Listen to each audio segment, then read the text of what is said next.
Right now on Real Talk, reflecting on 50 years of Pride in Denver. We knew we would have to be seen to be heard. A pioneer of Denver Pride and teenagers in the LGBTQ movement now share their experiences with us and each other. Pride really just means being comfortable in your own skin. This was a fight for basic human rights. A cross-generational conversation about how far the movement has come and the heritage and culture of Pride. To see that they have the opportunity to be free, it's touching. Welcome to Real Talk with Denver7 and CPR News. I'm Denver7's Micah Smith. And I'm Colorado Public Radio's Nathan Heffel. Each week in a partnership between Denver7 and CPR, we have a real talk about issues impacting underrepresented people across Colorado and amplifying voices you may not always hear. This episode is about Pride Month, a time to celebrate the LGBTQ plus community and the fight for equal rights. And there's a reason we celebrate Pride every year in June. Yeah, it commemorates the Stonewall Uprising in New York. That uprising began on June 28, 1969, when police raided the Stonewall Inn, a prominent gay bar. The protest that followed led to a shift in LGBTQ plus activism in the U.S. Some of the very first Pride parades emerged across the U.S. the very next year in 1970 in places like Chicago, L.A., and New York. And Denver would soon follow with its very first Pride parade just a few years after that. What started as a small group gathering at Cheeseman Park has now grown over 5 decades to become the largest Pride festival in the Rocky Mountain region. Denver Pride celebrates its 50th anniversary at this year's parade and festival. The fight for LGBTQ plus rights has come a very long way, but has a long way to go. And for members of the community, as well as allies, celebrating Pride this year is even more critical as these rights have come under attack recently. Yeah, the Human Rights Campaign says 130 bills targeting trans rights and 325 anti-LGBTQ bills have been introduced this year alone. In this episode, you'll hear how Pride has evolved since the 70s and how the experiences of people at some of the first Pride events compare to those we're celebrating today. So first, this year's Grand Marshal of Pride is Christopher Sloan, who also goes by the name Christy Lane. Chris is comfortable using Chris or Christy and goes by all pronouns. Now, Christy, not only are you this year's Grand Marshal, you also applied for the very first Pride permit in Denver. Can you tell us more about that experience and what it means to you to be Grand Marshal 50 years later? We knew that we would have to be seen to be heard. There was a lot of difficulties back then. Jaywalking tickets in front of gay bars, and next door would be a straight bar and no jaywalking tickets. If you danced together and the vice squad wanted to pick a fight, you could end up with a morals charge, be arrested, your name in the paper, lose your job, and lose your house. These were things that were realities at the time. I was in a gaggle of people who of like mind said, they do this in New York and we need to be here and we need to be seen. So I went downtown and asked if we could do a civil rights march, not a gay rights march, because we knew the chances of getting a march in under the gay banner would never happen. There's that sense of back then, this is us on display. Yes. Right. And you said a phrase, the vice squad. We don't have those today in the sense that you're thinking about. And so when you were the first to apply for that permit, you had all of that in the back of your mind. Everything about what it was like in our gay bars. The city allowed gay bars and allowed us a place to meet because they thought by history's words that if they did that, it'd keep us out of the parks. It was a moral corral that they were in charge of. So that if they felt we had gotten out of line or overstepped what boundaries they got to make for us, it was always a mystery. Okay, you've gone too far. And the bars at the time wanted to please the vice squad, so they basically kept us in tow. Christy, you applied and got the very first permit. You were denied at one point. Governor's office had to step in after you really advocated. I imagine back then you thought, oh my gosh, what a huge hurdle. Decades later, how have those efforts been? There was no bodying governance for the first 5 parades. So all 5 parades, I enabled the permits to happen. There were simultaneous things happening. Founding of the center. We were in active meetings to found a center. So all of these meetings together, when we got the permit, I went to a unity meeting, which was the beginning of the center, and I said, after the meeting, I need anybody who wants to step up and help us put together a pride march, because we have our first permit. And it seems like during that time, the center, I'm assuming the center and Colfax Yes. is what you're mentioning there. They almost went lockstep, and even today, right? The Pride Yes. Fest is so connected to the center. Can you talk a little bit about that relationship today? So the core people who went to all of those meetings, there were about 30 of us of like mind, basically for the next 3 years would plan together. Okay, we've got this event coming. This is what we need to do. This is the publicity. So that core group, like I said, I was in it. And yes, because we were sharing information on a regular basis, we were in lockstep. The idea at the beginning, as we met to put the parades and marches together, was that this would be the funding for the center, and the center wasn't even open yet. Eventually, we would learn all the aspects of a 501c3 and how by education about society's function and society's growing pains, and educate the public about voting rights for gays, voting rights for people of color. So we could talk about the issues that were always on the plate and haven't changed. This was a male-oriented group of people. Right. And during that time period, men did everything and women followed. And it was really important that we started to learn that women were equal and they didn't need our permission to be equal. To be a person of color, you really had to join in white male movement of what the gay movement was. If you didn't go along with that, you weren't accepted. So often the beginnings of prides were Black people, Asians, Hispanics would have to give up their culture and their cultural roots to fit in a white man's land that didn't have women. Wow. And I will say that's almost contradictory, because Stonewall was started by a woman of color. Right. Yeah. And so many other movements, the movement in LA.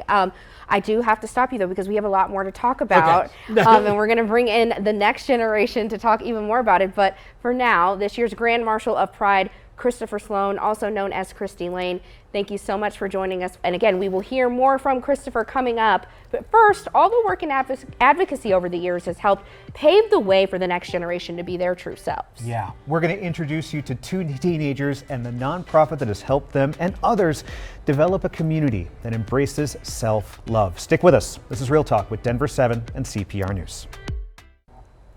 Welcome back to Real Talk with Denver7 and CPR News. I'm Colorado Public Radio's Nathan Heffel. And I'm Denver7's Micah Smith. This year marks 50 years of celebrations for Denver Pride Fest, which promotes the heritage and culture of Colorado's LGBTQ+ community. Well, society has taken several steps forward towards equity and inclusion. There's still room for progress for the next generation. According to the Broomfield nonprofit Youth Scene, about 72% of LGBTQ youth of color in Colorado report bullying at school because of their race. 73% also say they face verbal abuse because of their sexual orientation and gender expression. An even higher number, almost all hear negative comments about LGBTQ+ community members, and 4 out of 5 say they feel unsafe at school. Youth Scene is a nonprofit working to help support queer and transgender youth of color with mental health and wellness support for both individuals and their families. So joining us now, we have Aaron Michaels and Ileana Trujillo, who are both a part of Youth Scene. Thank you so much for being with us today. Of course. I love being here. Yay. So how did you get involved with youth scene? And Ileana, we'll start with you. A long time ago, like I don't even know how long ago, my mom was actually working for Pride, and we had decided to walk around when she had finished working, and we had stumbled across the youth scene booth, and we had actually walked up to it, and we were talking to one of the representatives that worked for youth scene at the time. And yeah, I mean, I kind of just talked to everybody, and then I just started to meet more people, and it just kept going from there. Go from there. Aaron? I just remember like always running into them, you know, the people, the founder and, you know, the people who work there. I just remember like always running into them. We always said hi. Then I got signed up for camp. So like I found out they had a camp. And then I was really scared to go in because it's the first time that I've been away from my family. I found out, and you know, it just kind of, it was like an ease in, you know, day by day. Tell us about the camp. I want to hear all about it. Aaron, it sounds like, so first time away from home, really, you know, is it like traditional, like you're in the woods with like pine trees and stuff? Tell us a little bit about what this is. So actually it's like this big cabin, but it's not like, you know, like the small cabin you're thinking about. It's just like, it has a cafeteria. There's like 3 levels. So there's like a basement, there's the cafeteria, and then there's our, all the dorms and everything. All I can say is it was the best thing I could do for myself, the greatest experience. I was very scared, and as my mom was leaving, I was crying. I was just like, I don't like want to leave. Like but then she ended up calling in 2 days after, and then they were like, you want to hear the truth? And then they were like, he's not thinking about you. And they were completely right, because I was living my best life, and I matured a lot and found out a lot about myself, and mostly connected with other kids who were like me, and I didn't feel so weird. I felt very free, but also I felt very good. You said weird, and it almost is in comparison to maybe how you feel when you're not in a camp scene type environment. What was it like in your day-to-day before you connected with youth scene? I had no friends. The area I live in, people are not, you know, too fond of people like me, and especially being black, you know, it was already a struggle for me. You know, ever since in public school, I was bullied all the time, assaulted every day. That was just the daily for me. So I didn't really have time to learn because I was so scared of, you know, getting hurt. And a lot of verbal bullying and coming from my character, but that was before I was queer. That was just me being black in an all-white school. So being queer added on another layer to that. I only say weird because I know that's how other kids look at me. And even when I go to the store, I know certain looks I get. I know, you know, there's still things that happen to this day. You know, it's not something that used to happen back in the day. These are all things that still happen that people act like is a 60s thing, you know, but it still happens. Ileana, the same, I'm assuming you have a similar story. I want to start with the camp, and we heard your experience. I want to hear what it was like when you first stepped into that cabin and saw. Oh Lord, that was so long ago. I still remember that day like it was yesterday though. Right when I walked in, I met with like the director of the camp, which is Dr. Tara J. And we talked for a little bit, and then my mom had started getting emotional because, like how Aaron said, I'm very close to my mom as well. My mom is my #1 fan, my #1 best friend, always. And then, I don't know, I kind of just walked away from her, and then I kind of just completely forgot that I had never met any of these people before, and I just was making friends left and right as soon as I sat down, and it was just a crazy experience to think that I was surrounded by people who were just like me, and I had always felt like I was alone, so getting to be around those people for a week was just insane. That's incredible. I do want to talk about pride. It seems like, you know, pride itself, the word, has a meaning, and then pride, the event, has a meaning. But it seems like pride, the event, was a jumping off point for both of you to kind of find that word, pride, and find that in a community. What does pride mean to you today? Today, I think Personally, pride really just means being comfortable in your own skin and being able to scream at the top of your lungs you know who you are, and regardless if people like it or not, it's better to be yourself than hide in your truth. I think when I got to that point where I was like, okay, well, there's no reason to be ashamed about who I am, because at the end of the day, it's gonna come out eventually, whether it's a year from now or 50 years from now. I just think it's about being comfortable in your own body and just being able to just scream, this is who I am and this is what I want to be. Aaron? Pride for me, when I look at the event and the celebration, I see it more as looking at another person and be like, you survived, you know? Like we all survived. And that's how I see it as a movement. There's still a big fight that needs to happen. You know, there's a lot of celebration going on. I think that we need to remember that this was a fight for us to live and just have basic human rights. All right, well, we're going to continue this conversation with Yes. both of you. We'll bring Christopher Sloan back because now it's time for our cross-generational talk. Yes, that's right. After the break, Aaron Michaels and Ileana Trujillo with Ucene. Stay with us along with Christopher for Real Talk of the past, present, and future of Pride. This is such a great conversation. Stick with us. This is Real Talk with Denver7 and CPR News. Welcome back to Real Talk with Denver7 and CPR News. I'm Colorado Public Radio's Nathan Heffel. And I'm Denver7's Micah Smith. During Pride Month, celebrations take center stage, that is, including Denver's Pride Fest at Civic Center Park.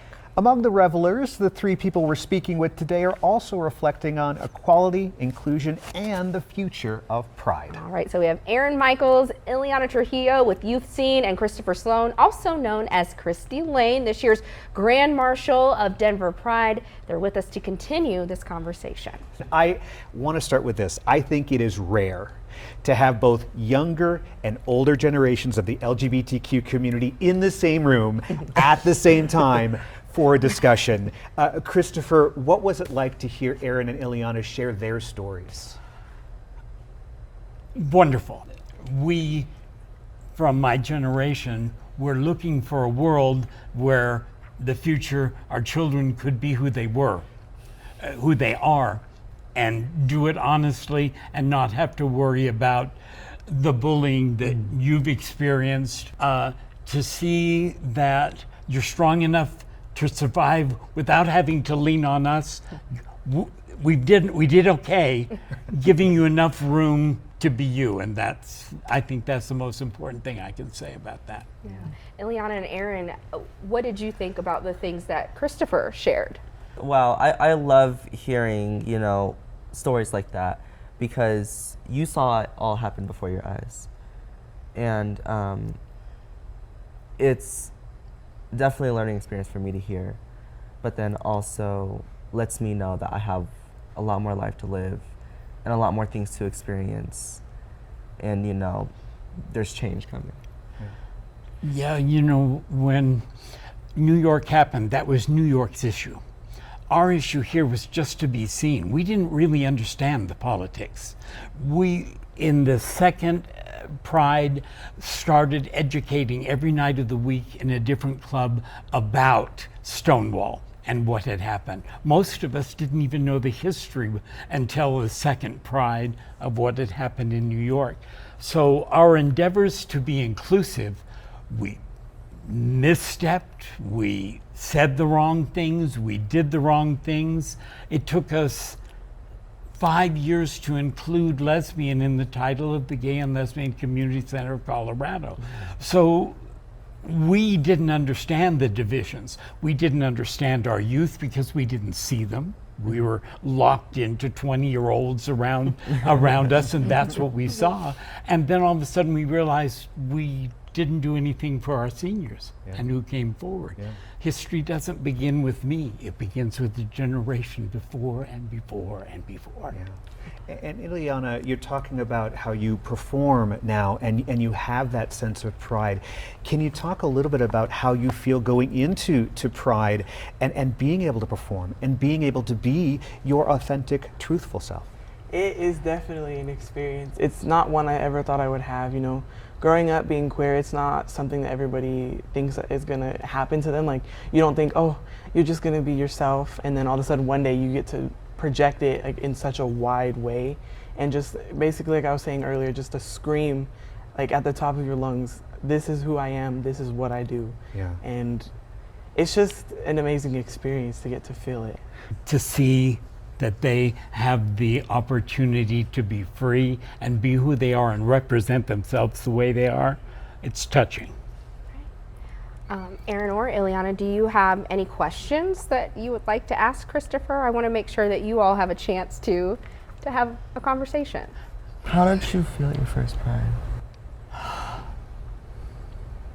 Because I'm an organizational infrastructure person, I got to make sure everybody is okay. They were my children. Because my name was on there, I wanted to make sure everybody was okay. So there wasn't much of an emotional response. It was a mother's response. It was take care of the kids. I just wanted to ask, how does it feel to get to see like all of your hard work paying off, to see like our generation getting to be open and free about ourselves?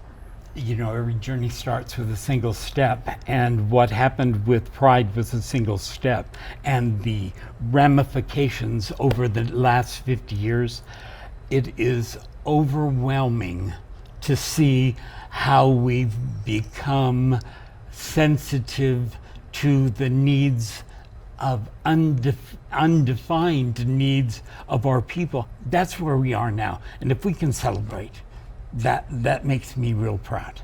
Christopher, we have a few minutes left, but I want to make sure that you're able to ask Aaron and Ileana questions as well. We're leaving a lot of stuff on your shoulders because you're the protectors of the future. And I kind of want to know, do you feel open enough to accept your farthest enemy, somebody with an opinion so different from you? Are you open enough to understand that we need their input because they can help define our future? Absolutely. I mean, like, everything comes from understanding, you know? You have to understand someone else's point of view, you know, to learn and grow. One thing about me is like with the way I identify and everything, I don't always want that in the forefront, you know, because I'm an artist, I'm a performer. For me, being queer is not my whole identity.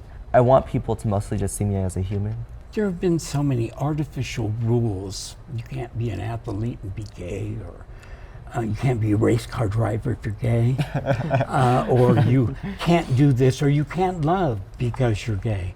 Really, who wrote these rules and why? It's foolish. Thank you so much for joining us for this real talk on Pride. Thank you. That's this week's episode of Real Talk with Denver7 and CPR News. Every week we'll be having a real talk on issues that impact Coloradans who are often overlooked. Have a great day.